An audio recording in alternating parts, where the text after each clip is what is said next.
All right, all right. I want to give all glory and praises unto those holy and powerful names of Yahweh, being the Father, Yahawashi, being His only begotten Son, Barakatah Yahweh, Barakatah Yahawashi, Barakatah Yahweh, and Barakatah Yahawashi. I want to give all glory and praise unto those holy and powerful names. All right.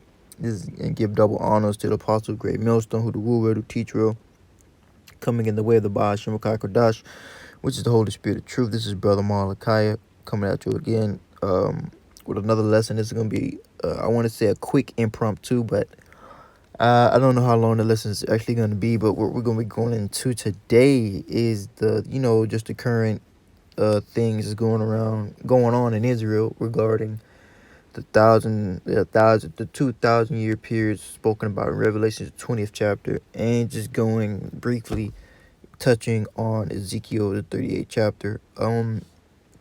The problem that's going on recently with these two things to the spirit, it's been spoke about years and years, and the breakdowns are prevalent. They're on the internet. If the spirit is with you, then you'll find them, and you can receive edification. But we got certain individuals, the purple boys, and things of that nature, in their camp going off and just saying wayward doctrine and just saying things that are not profitable, nor things that are not true according to the spirit. And Lord willing, to the spirit is our job as the watchmen of the house of Israel to see the mismanagement of the scriptures and be like, hold up, wait a minute, hold up, and correct it to the best of our abilities to the spirit, because we don't want sincere brothers Akim to fall for the okie doke, or fall for what they're saying to the point where they might, well, maybe what they're saying is true when it's not. All right, but referring unto the 2,000 year periods, the 2,000 year periods, one is representation of which I'm finna get it after I read. I'm going to his precepts, but just briefly here, the first one is representing of Esau Edom going down, of his Western Roman Empire being put down. All right, and then Jake coming in there, Jake basically clocking in, and putting in work and taking over during the Byzantine Empire. And that's just briefly. We're going to touch on it just a little bit more. And then the other 1,000 year period, I do believe, is us going into the first 1,000 years of captivity that we're going to put the heathens through, because we understand that we're coming into a heavenly kingdom. We're coming into an immortal, our immortal, uncorruptible bodies. So that first 1,000 years is representation of that. All right, that doesn't mean that after the 1,000 years we're gonna have some conflict, or that the heathens are gonna overthrow, or they're gonna get me. We're gods at that point in time. The scriptures say that we're gonna be like Yahawashi. So how the fuck are the heathens gonna do shit? They're gonna be put down. All right, and they're gonna be under subjection. You know what I mean? They're gonna be in slavery. On hardcore bondage. All right, paying tribute, being, handmaidens and slaves and things of that nature, building up the walls of the nation of Israel as they should, but there won't be any type of, what I would say, rebellion on a high level. They can talk shit and we'll put hell on them, but they're not going to build up an army and things of that nature. And plus, there's not going to be any weapons, all right? For them to even fight with us against, because we're gonna have spiritual power. We're gonna be like unto Yahawashi. So there's no bucking up too much against Yasha Allah in that day. All right, but we got individuals teaching, contrary to that doctrine, because they more than likely took the bag. They more than likely sold out. So in that case, if you sold out, then part of the conditions of your selling out, you're sure that you can't teach the proper truth, so you have to come up with breakdowns that come out of your ass, I suppose. Or I don't even know where you get this type of stuff. This is, but we understand that what I understand, if I speak as a man here, is that these people, like I said, sold out, and these are not the men of the Lord, man, because I don't think a man of the Lord would have such a zeal to go off and not give a fuck. Like, you're just saying shit, bro. All right. And as well, we're going to go into Ezekiel 49 a little bit. We're going to jump to the point, because there's talking about Ezekiel 49 is during a time where we're in the kingdom and shit. Like, I don't. That's completely off. Ezekiel 49 or Ezekiel 30, well 38 Salaki. Ezekiel 38 and 39 is talking about really Magog coming against the Western powers, which is over here, company coming against Israel, coming against America, the whore. All right, and destroying it. Thinking that evil thought. All right, so that's what that's talking about. In a brief, you know, in a brief summary, to the point. We're gonna just jump into it. Like I said, this is gonna be an impromptu because I just been seeing it, and it's like, okay, this guy's clearly going off, and it's like, what the fuck. But we understand. I wonder, like, what's the? I didn't wonder. I already understand, because these people that go off and do these type of stuff, like we got these camps saying that they're this, they're Israelites and all that. That's true. You are Israelites, but you're wicked Israelites, and you're twisting the doctrine, and you're trying to fuck up. You're trying to destroy the sincere fruit. All right, because I'm sure there are some sincere men in the IUIC who just got to come out of that and come to the and come, repent. All right, and come to the proper understanding. But that's between the Most High, Yahawashi Yahawashi, and those individuals. All right, but what we will do through the Spirit, Lord willing, I be a man of the Lord, and brothers will correct the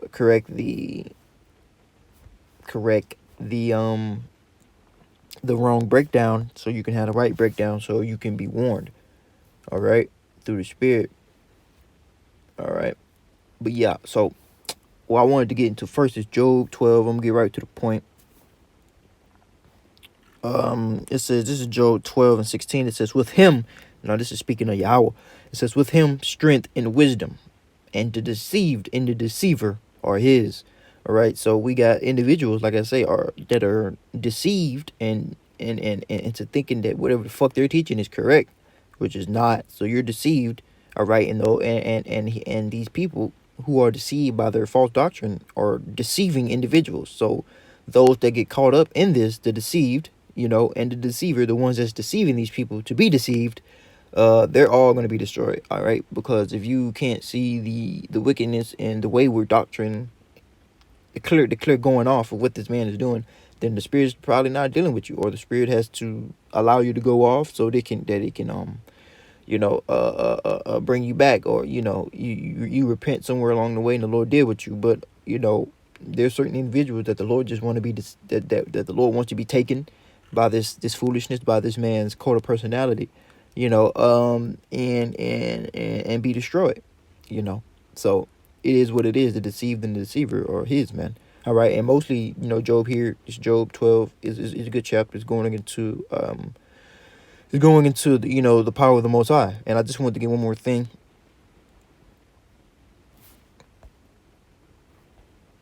I want to go into the 17th verse and 18th verse just real quickly. It says, he leadeth away counselors, and it's like it says, he leadeth counselors away spoiled, and maketh judges fools. All right, and I'm gonna get that. I'm gonna read that in NIV, the NIV, real quick. It says, he leads rulers away. All right, stripped and make fools of judges. All right, and the Lord Yahawashi Yahawashi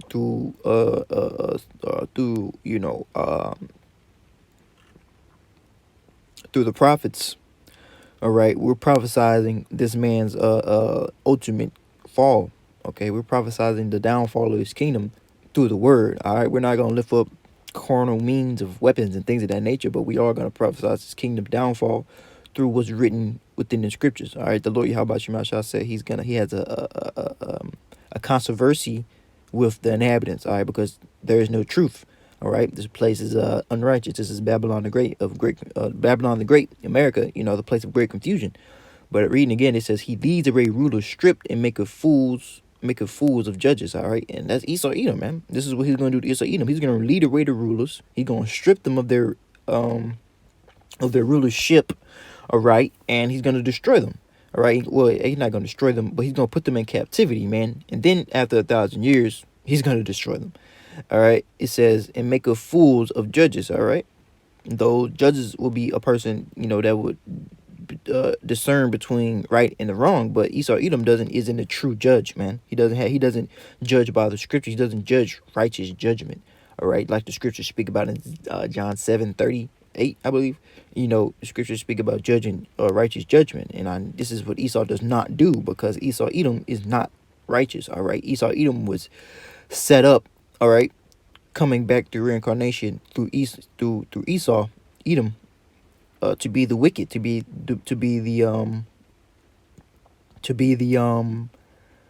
the man of perdition, the man of sin is Esau Edom. He's being revealed in these times, man. Esau Edom is Satan. All right, Satan goes into adversary and devil goes into deceiver. All right, and he's done both of these things.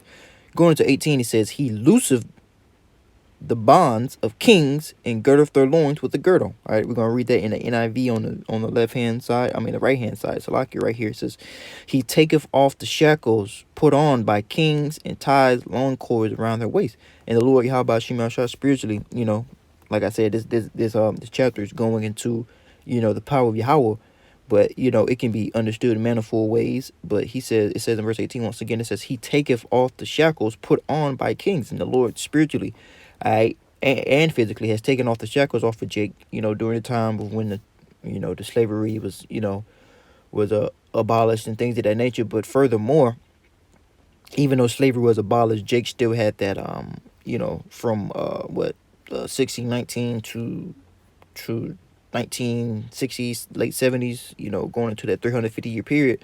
After that 350-year period, 3 days and a half, the Lord Yahweh Shai took the mental shackles of not understanding who we are, not understanding this truth, not understanding the word, all right, and gave it back to us. All right, so the Lord is doing this unto us. He took the shackles, off us, man, and gave us back our identity, our heritage, and the truth, roundabout. It says put on by kings. All right, and that's what Esau did. He put a shackle on us, was beating us down, was destroying us, through the spirit.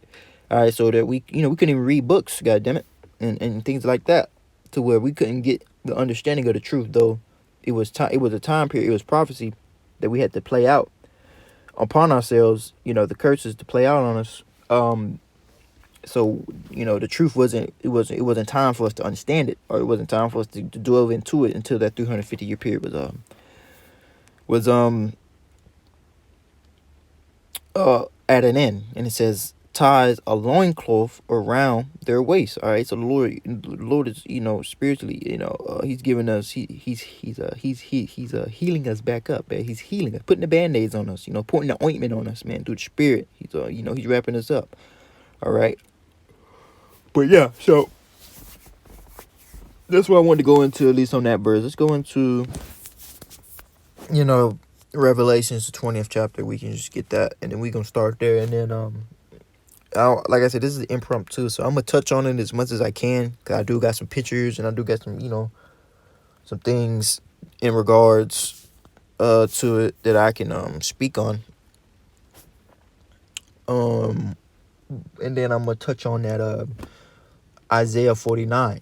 All right, but like I said before, that Revelation is not Revelation, but that Job 12, as you remember, that we have deceivers and we have the deceived, and the deceivers are deceiving. All right, I would say that the purple boy captain here, leader, is a deceiver to deceive many and to get them destroyed, and the Lord is going to allow them to be destroyed and deceived by his foolishness, just so they can be put to death, because they're more than likely wicked. All right, the Lord ain't dealing with them. All right, no elect member is gonna look at what that nigga talking about and be like, you know what, he right. No, because he's wrong. All right, so we're gonna go into Revelation 20, and we're gonna touch on it, Lord willing, through the Spirit. This is the edifying unto the hopeful body of the elect, and we're gonna touch on it, man. All right, and it says in verse 1, I saw an angel come down from heaven, having the key of the bottomless pit and a great chain in his hand. All right, the angel is a representation of Yahawashi. It says come down from heaven, having the key to the bottomless pit. All right, if you got the key to something, that means you have control over it. You can open it and you can lock it. You know what I mean? All right, and the bottomless pit, representation of Europe. All right, because Europe is a place that's lacking a lot of resources. All right, so that bottomless pit is Europe. All right, and a great chain in his hand. Now, if you have a great chain in your hand, you can lock something. He has the key. All right, and a great chain. All right, so what this is going into, all right, is what's about to say in verse 2 is that Esau Edom was bound up with a great chain. All right, during the time of the Dark Ages, or during the time of what you would call the Middle Ages. All right, but with the Middle Ages or the Dark Ages, or what they commonly are referred to. All right, it says having a great chain in his hand. It says in verse 2, and he laid hold of the dragon. All right, the dragon here, it speaks about it in Revelations. I'm not trying to be here all day, but it speaks about it in Revelations, the great dragon, which is in representation of the Roman Empire, because during the Roman Empire is where Esau Edom got that authority in how he rules today. And this is basically Rome 2.0. All right, because why? Because Esau went down because he had a great wound. All right, he was bound up. All right, for 1,000 years. All right, but then he was loosed. All right. Now it says, and he laid hold of the dragon. All right, we understand. It speaks about the dragon in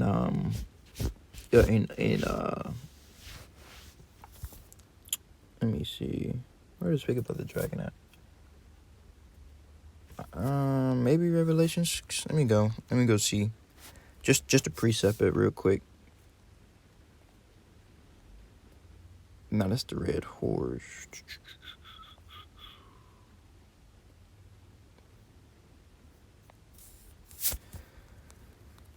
Let's go. Here we go. My bad. So, right. This is Revelation 13 and 11. Then we're gonna jump back into that Revelations 20. It says, and I beheld another beast coming up from the earth. Now this is going into Babylon the Great, America. And he had two horns. All right. This is the scriptures liken Edom's power system unto a dragon. All right, and a beast. All right, and it says he had two horns like a lamb. That's the representation of his democratic and democratic and republican left and the right hegemony that they use to play on both sides, but they're both wicked. It says, and he had two horns like a lamb, and he spake as a dragon. He spake in that draconian, strict rule of law. All right. All right. It says, and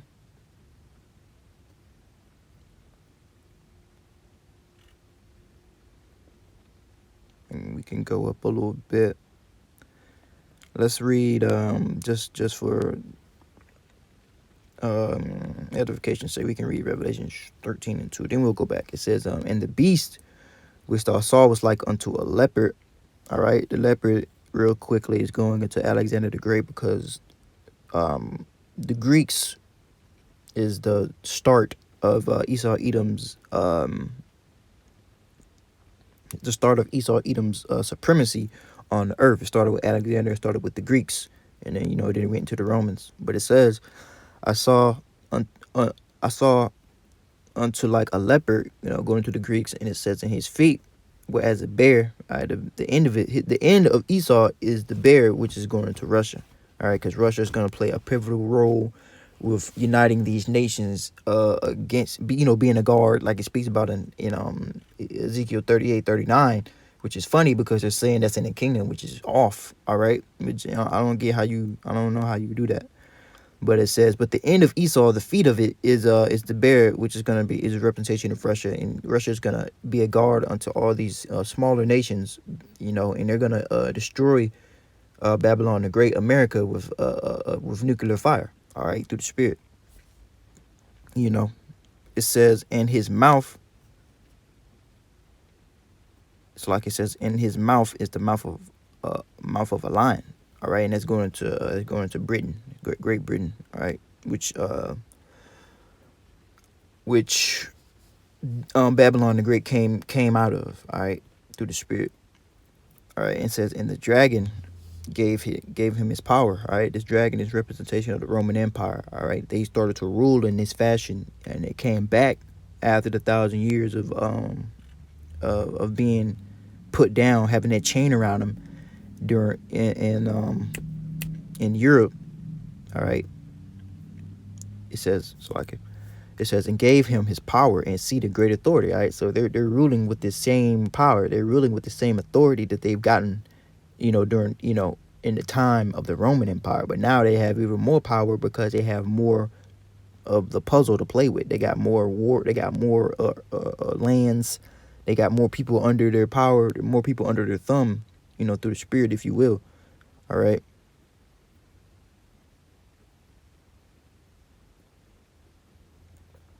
So, going back into this,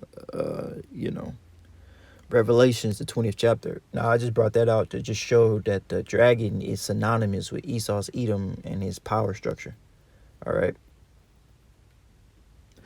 Salaki, and it says, he laid hold of that dragon, the Roman Empire, but we understand that the Roman Empire has been brought back through America. That little horn. Speaks about that in Daniel's the 7th chapter. All right. It says, and that old serpent, all right, and this is going back into the garden, all right, because Cain, not Cain, Salakia, the serpent was a nation of people, all right, and it was the wicked nation. All right, it speaks about that in the Genesis. All right, going to Malachi, we understand who the wicked are. All right, that old serpent, all right, and that old serpent, he was, like I said, a nation of people, but he practiced, all right, and pushed forward wickedness. All right, we can get it. Let's go to Genesis 3 real quick, and we can go into it. What type of energy that these damn. Now, this is Genesis 3:1. It says, now the serpent was more subtle than any beast of the field. The beast of the field going to the nations. All right. It says, which the Lord Yahweh power had made. All right. So he was subtle, man. He was sly. He was crafty, on the left hand side. All right, we're gonna go into what it says about the serpent.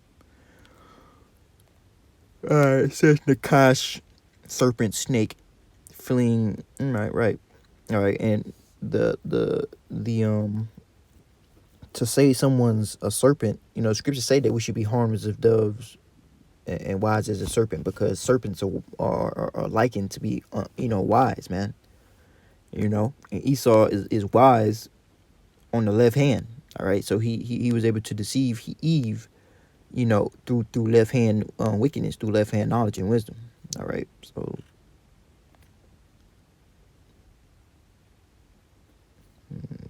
let's go to the root word. All right, Nakash.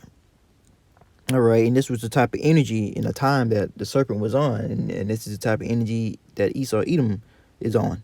Wickedness. It says to practice divination, divine, observe signs, learn by experience. So he learned the wickedness is on the left hand side by experience. It says diligently to observe, and this is Esau Edom all day.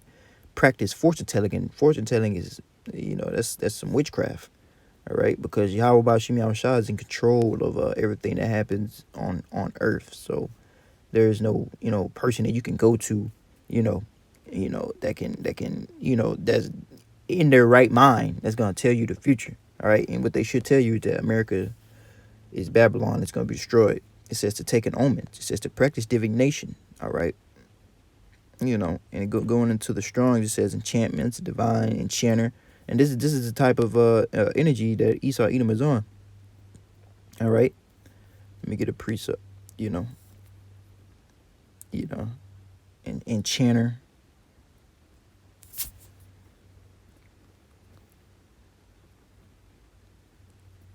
Let's get a precept. Jumping into Isaiah. Now this is Isaiah 47:9. It's going into Babylon the Great. America. Says, but these two things shall come unto thee in a moment, in one day. All right, because the Lord Yahawashi is going to destroy this place. It says, the loss of children and widowhood. All right, it says, and they shall come upon thee in their perfection, and for the multitude of thy sorceries. All right, and the great abundance of thy enchantments. All right, This is the type of energy that Esau is in. This is what he does, man. All right, he's doing this even unto this day, man. With his witchcraft, with his seances, with his sacrifices, with his adrenochrome, blood sacrifices and all type of left-handed shit that Esau Edom is doing to preserve and to get further revelations from Satan. All right, because Esau Edom comes in the energy of Satan. All right, he does the bidding and the will of Satan on the left hand side. Right, but Satan is nothing more than an angel of Yahawashi. So Satan is doing his job. All right, but these people are also doing their job as well, because Esau Edom is the wicked that the scriptures speak about. All right, he is the devil. He is the deceiver. He is, adverse. He is outside the temple. He is profane. All right, this is what Esau Edom is set up to do, and that's the same thing that the serpent did. He was the wicked. All right, because the serpent is a representation of Esau Edom as a man. All right, however it went down in Genesis. All right, but still he deceived Eve. He was on the left hand. He was the wicked. All right, he divined. He used sorcery, whatever, to trick Eve into thinking whatever immortality, whatever they got going wasn't it. All right, but this was it over here. This witchcraft. All right, let's read 2 Chronicles 33:6. It says, and he caused children to pass through the fire. All right, this is the type of shit that Esau does. All right, Bohemian Grove shit. All right, it says, and he caused his children to pass through the fire in the valley of Hinnom. It's like it says, in the valley of the son of Hinnom. And he observed times, used enchantments, and used witchcraft. All right, witchcraft and enchantments are one and the same. All right, and this is the type of shit that Esau is on. It says, and used witchcraft and dealt with familiar spirits, with wizards. All right, all this is evil. It says, and he walked much evil in the sight of the Lord to provoke him to anger. And so this is what Esau Edom is doing, and he's provoking the Lord to anger. All right, and this is why the Lord Yahawashi said in verse 9 in Isaiah 47:9 that these two things shall come upon thee. The Lord's gonna make you a widow, man. He's gonna you're gonna have a loss of children. The Lord's gonna come against you. All right, and before the Lord comes against you, his prophets are out here on the highways and byways, out here on the YouTubes, telling you that, hey, what you're doing and how you moving. As far as Esau Edom is concerned, he's the ruler of this current world. Job 9:24. All right, the Lord ain't dealing with you, man. All right, the Lord is letting you do what you do. Letting your wickedness build up. You know what I'm saying, through the Spirit. All right, but Yahawashi is not gonna acquit the wicked like it speaks about it in the book of Nahum. The Lord ain't gonna let you keep doing your bullshit. All right, he's allowing it. All right, but it's going to get to a certain point where the Lord's like, all right, sing Yahawashi, and you're done. You're done. All right, and best believe that's going to happen, because it's already written, it's already prophesied. The scriptures speak about being faithful and true. These scriptures ain't just written just because. It's written for those, the men of the Lord, so they can have comfort in knowing that these things are true. The Comforter has been sent, the Holy Spirit has been sent, and it's going to sup with the men of the Lord. Lord willing, I be at that number, you brothers be at that number, so that we can understand that, all right, this man has an end. All right. Even David spoke about how the wicked, which we might get, how the wicked were able to do all these wonderful things, that the sword of the Lord was not upon them, that they could have their children grow up before their eyes and things of that nature, and they were not destroyed. But the Lord had a plan. All right, and the plan of the Lord is to allow you to do your wickedness for a certain season. All right, we're coming into that season where you're gonna do even more wickedness, but the Lord's not gonna allow you to touch the apple of his eye going into the nation of Israel. And then within the nation of Israel, we're speaking about the elect. All right, because you're gonna get some of the Israelites. You're gonna get them. You're gonna get the 2/3. You know what I mean? You're gonna get them because they're wicked. They're like unto heathens, man, and they refuse to hear the word of the Lord. So the Lord's gonna allow you to take them. No cap. They're gonna get got. But the Lord's not going to allow you to do is take his children of the hopeful elect, man, the first fruits. Lord willing, we be at that number through the Spirit. But this is Isaiah 47:12. It says, stand now. This is speaking directly really to Esau Edom, the rulers of Esau Edom, the Chaldeans, which represent you high level witches in these times. All right, let's get it. Hold on. Let me do a little Google search.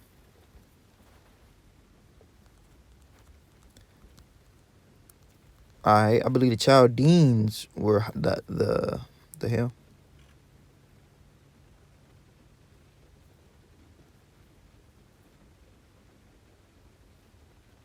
Right. It says they were. This is the significance of the Chaldeans. It says they were also prominent astronomicals, astro astrologers among the famous occurrence in Babylon. Basically, the Chaldeans were the wise men through the spirit of Babylon during the time of Nebuchadnezzar and that shit.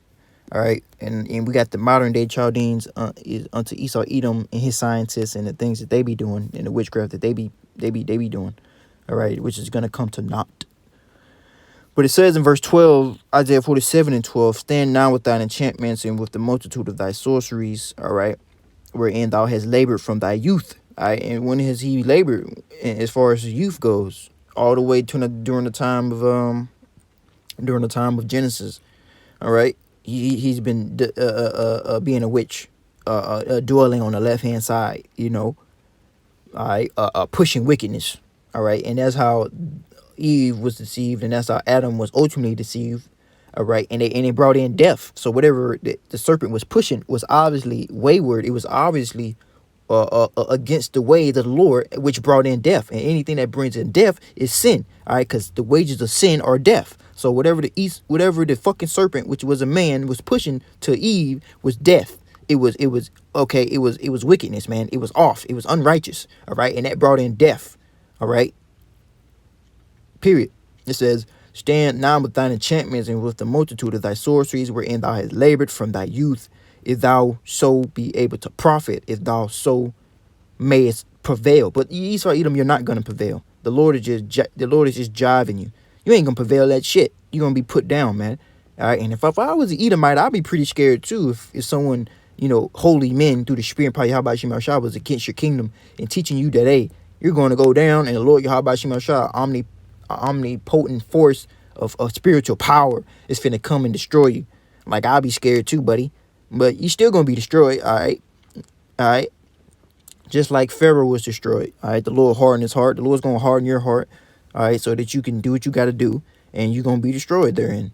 All right, but I'm just going into this Revelations 20, and I gotta touch all this stuff because it kind of goes hand in hand. All right. But yeah, Esau Edom is being revealed right now, man. He comes in the working of Satan, man. In that sly, crafty spirit, man. And that same spirit that was in the serpent, it's the same spirit that was in Cain. It's the same spirit that was in in Esau. All right, and the same spirit that's in Esau Edom and these higher elites today. All right. It says that old serpent and the devil goes into deceiver. He's deceived, all right, teaching and pushing the image of Caesar Borgia, or the image of Hamashi, or the image of Christ, telling the world, oh yeah, we look like God, and we the Son of God is of our people, and all that and all that witchcraft and all that bullshit. When that's not the facts. That's not true. All right. It says in Satan goes into an accuser. All right, and he's accused, you know, the saints. All right. It says, and bound him 1,000 years. All right, he got bound in 1,000 years during the time of when the Western Roman Empire, which was ruled by Esau Edom, the last ruler was Domitian. All right, and after Domitian came Nerva. All right, and he was literally the first Roman, so-called Israelite Roman Empire. All right, then and it was then called the Holy Roman Empire. All right. But you got the Holy Roman Empire, and then you got the Byzantine Empire. They're two different kingdoms, two different things. All right, they're not the same thing. All right, but I do believe that the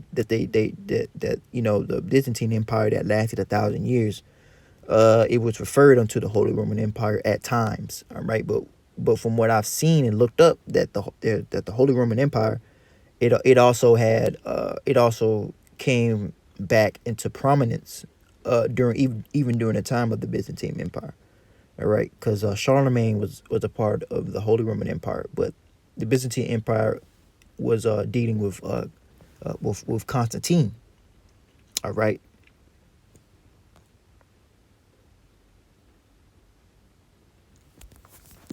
So let me go into my my notes here, and we can get some stuff here.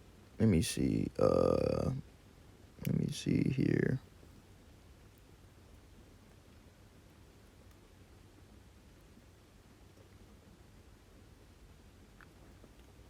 Just bear with me.